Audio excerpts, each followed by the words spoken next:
All right, you're watching Live Now. I'm Austin Westfall. Let's bring in retired Marine Intelligence Officer, national security analyst, and host of the Strat podcast, Hal Kempfer. He's here with me to discuss the latest on Venezuela. And Hal, there is a ton to discuss. CIA Director John Ratcliffe was in Caracas for a high-level meeting with interim Venezuelan leader Delcy Rodriguez on Thursday. And the meeting reportedly focused on intelligence cooperation, economic stability, and keeping Venezuela from becoming a safe haven for U.S. adversaries. Hal, what does this visit suggest is Washington's top priority in Venezuela right now? Well, right now it's to maintain stability and, of course, to get a deal in place. It sounds like some things have already been done in terms of oil and some other consideration going on. But this is really about putting a deal to get it in place to really, kind of develop a further relationship with the president, Delcy Rodriguez, who the U.S. recognizes her as the de facto, maybe not the de jure, but the de facto president of Venezuela. And also, there's a lot of things you really can't communicate through phones or even video.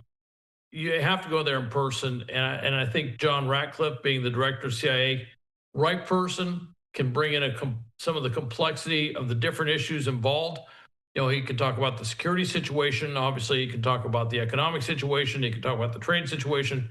And I imagine there was probably some conversation about Cuba, about Russian and Chinese influence. And I wouldn't be surprised if there was discussion about Hezbollah and Iranian influence in Venezuela as well. These are all things that we want to see diminished, if not totally eradicated from the Venezuelan body politic. And so John Ratcliffe is the right guy to do it. Of course, considering the situation, it's not a risk-free trip going to Venezuela right now. But we're trying to solidify our position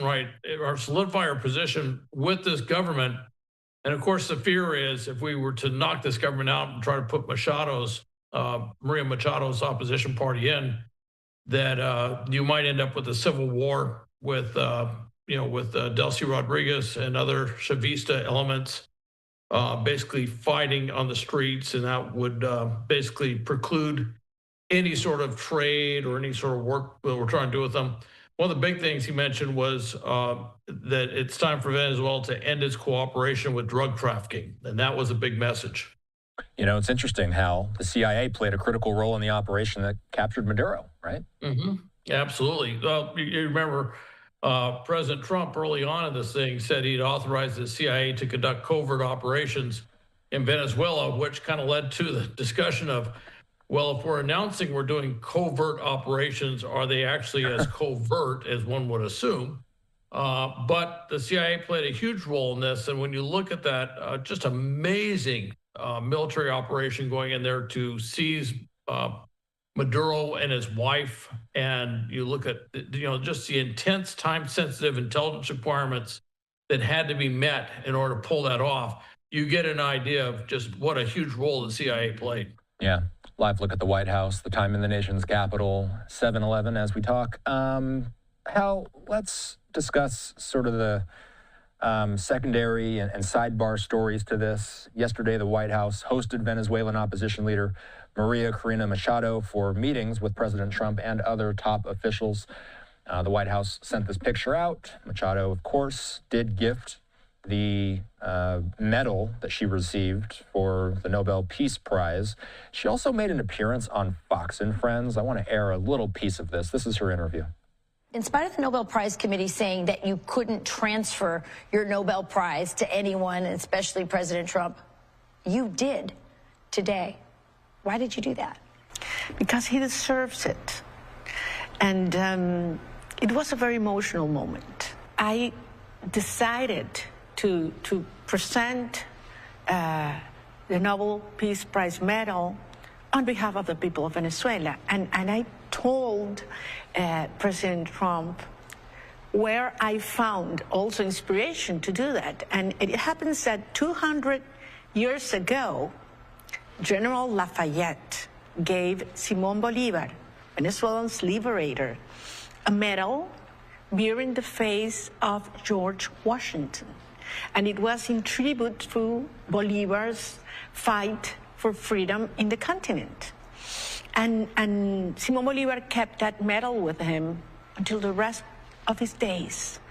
So 200 years later in history, the people of Bolivar are presenting to the Washington's heir in retribution, in this case, a medal. That's the Nobel Peace Prize medal for what he's doing to liberate Venezuela and for freedom in the Americas. Maria, what's next for Venezuela?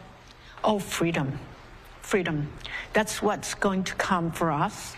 Not only that, but we are going to have a country that will be, I always say, the envy of the world. Do you want to be the president of Venezuela? I want to serve my country where I am more useful. I got a mandate, and I have that mandate very present every day. It has meant taking huge risks and paying very high costs, not only for me, but also for my family and our teams.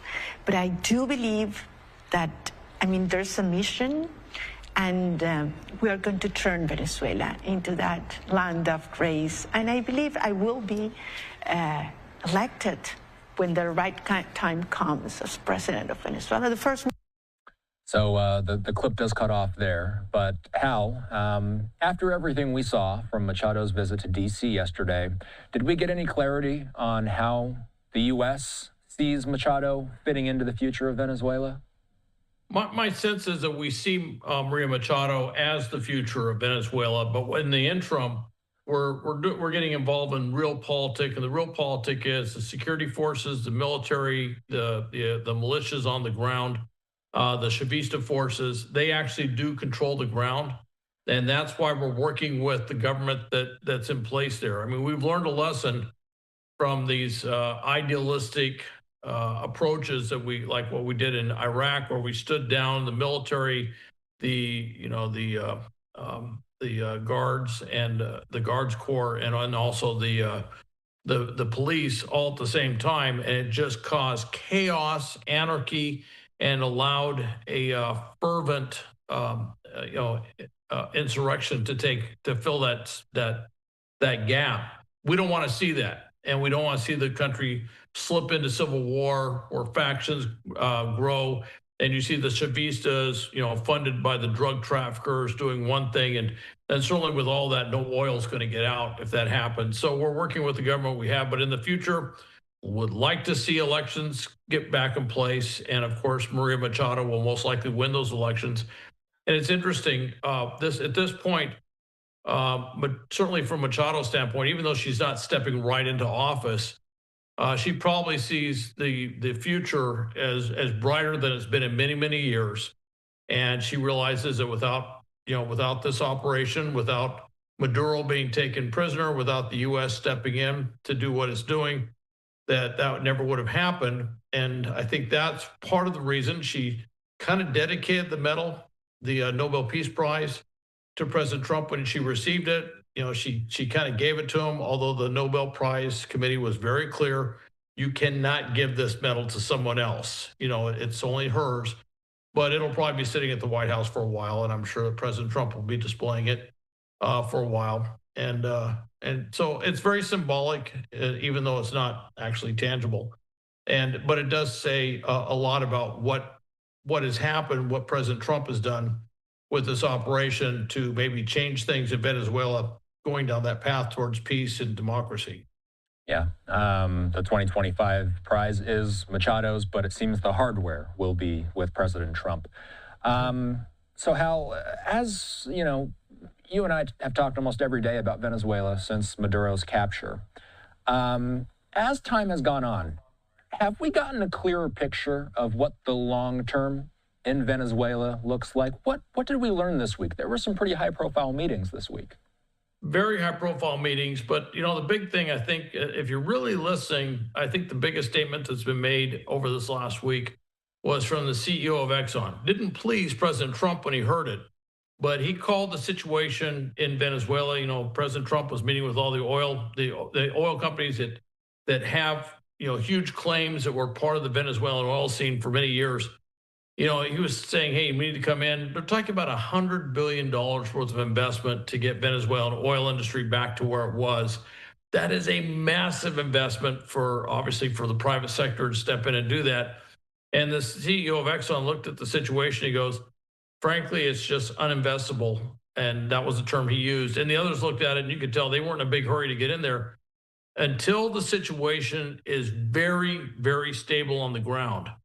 And honestly, until the situation is such that they are moving into a democracy, that probably Machado is in power, I don't know that these big oil companies and other companies like mining companies and others that want to go in there will feel that the situation is safe enough, that their investment is secure enough to put these massive outlays of capital into Venezuela. So, you know, whatever this, you know, marriage of convenience we have with Delcy Rodriguez and the remnants of the Maduro regime, just to get Venezuela where we want it to be in the future, we're going to have to change, because that's just not the regime that will bring in the foreign capital in order to make what we want to see happen with Venezuela.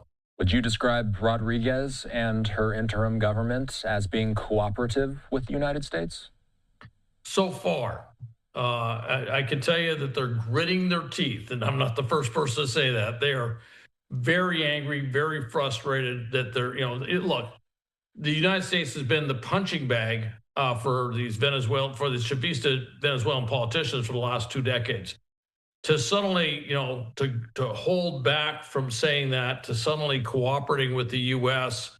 And of course, one of the frustrating things for them is there's no way they can actually lash back. There's nobody to punch back to, because we don't actually have troops on the ground. But we do control all their oil exports. We control basically the drugs that are going out of the country.